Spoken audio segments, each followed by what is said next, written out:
క్యాన్సర్పై అందరూ అవగాహన కలిగి ఉండాలని ఏపీ వైద్య ఆరోగ్య శాఖ జిల్లా ఇన్ఛార్జ్ మంత్రి విడుదల రజని పిలుపునిచ్చారు. ప్రపంచ క్యాన్సర్ దినోత్సవం సందర్భంగా ఆర్కే బీచ్ కాళీమాత టెంపుల్ వద్ద మహాత్మా గాంధీ క్యాన్సర్ ఆసుపత్రి ఏర్పాటు చేసిన వాక్ మ్యారథాన్ కార్యక్రమాన్ని ఆమె ప్రారంభించారు. ఈ సందర్భంగా ఆమె మాట్లాడుతూ తీసుకునే ఆహారము కలుషితం కావడం వలన క్యాన్సర్ వ్యాధి సంక్రమిస్తుందని అభిప్రాయపడ్డారు.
ముఖ్యంగా క్యాన్సర్ని ఎలా ప్రివెంట్ చేయగలుగుతామంటే మనందరికీ తెలిసిందే, పొగాకు వల్ల 25% మంది క్యాన్సర్ డెత్స్ అవుతూ ఉన్నాయి.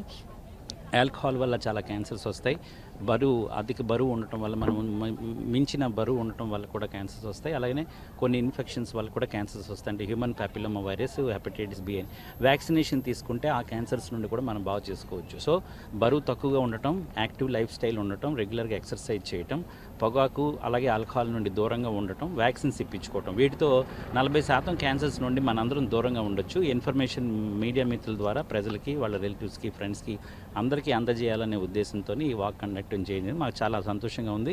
అలాగే ఈరోజు మన ముఖ్య అతిథి చీఫ్ గెస్ట్గా విడుదల రజని గారు, ఆనరబుల్ హెల్త్ మినిస్టర్ గారు కూడా రావటం, ఊర్లో ఉన్న పెద్ద నాయకులందరూ రావటం వల్ల ఎక్కువ మంది కూడా ఈరోజు ఇక్కడ చేరి ఈ అవగాహన కార్యక్రమం చేసుకోవడానికి చాలా సంతోషంగా ఉంది. Thank you so much. నేను డాక్టర్ మురళీకృష్ణ.